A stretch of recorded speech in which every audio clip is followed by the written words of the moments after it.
আসসালামু আলাইকুম। আপনাদেরকে একটা সুখবর দিই, মন্দের ভালো খবর আর কি। বাংলাদেশের অধিকাংশ জায়গায় যেখানে স্লিপ দিয়ে চাঁদাবাজি হতো সেখানে আজকে সারা দিনে কোনো রকম চাঁদা তোলা হয়নি।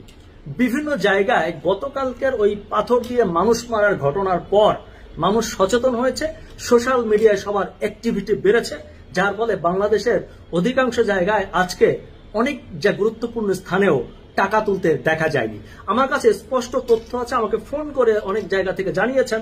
যেমন ধরুন ঢাকার ডেমরা, পোস্তগোলা, সায়দাবাদ, মাজার রোড, এছাড়াও নরসিংদী, মানিকগঞ্জ, ফতুল্লা, ভাঙ্গা, রাজবাড়ী, কিশোরগঞ্জ সহ বাংলাদেশের অধিকাংশ জায়গায় যেখানে সিটি কর্পোরেশনের নাম করে, পৌরসভা টোলের নাম করে, মালিক সমিতির নাম করে স্লিপ দিয়ে চাঁদা তোলা হতো, সেই সব চাঁদা তোলা হয়নি।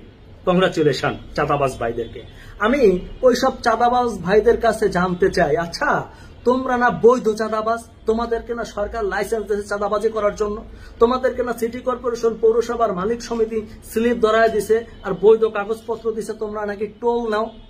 যদি তাই হয়, তোমরা যদি এতই বৈধ হও, তাহলে আজকে কই তোমরা? আজকে সবাই লেজ গুটিয়ে পালায় গেলে কেন?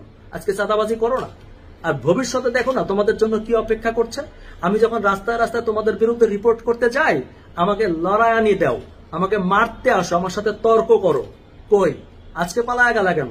অপেক্ষা করো, তোমাদের জন্য বাংলাদেশে খারাপ দিন অপেক্ষা করছে। দেশের মানুষ সচেতন হচ্ছে, প্রত্যেক গাড়িতে গাড়িতে তোমাদের জন্য লাঠি রাখা হবে, পিটায়া ঠ্যাং ভাঙা দেওয়া হবে।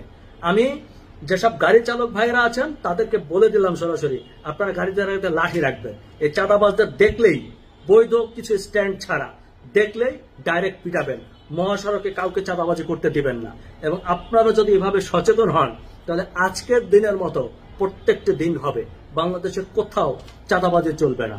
চাঁদাবাজ ভাইরা অনেকে বলে যেটা আমাদের পেশা, আমাদের উপর থেকে দিছে, আমরা এটা না করলে খাবো কি?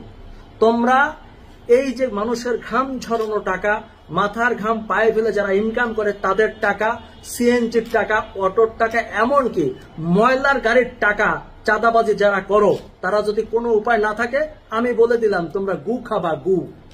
তোমাদের জন্য ওই গুটাই বৈধ।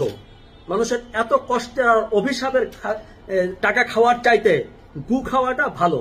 আজকে থেকে তোমরা চাঁদাবাজি বাদ দিয়া গু খাবা।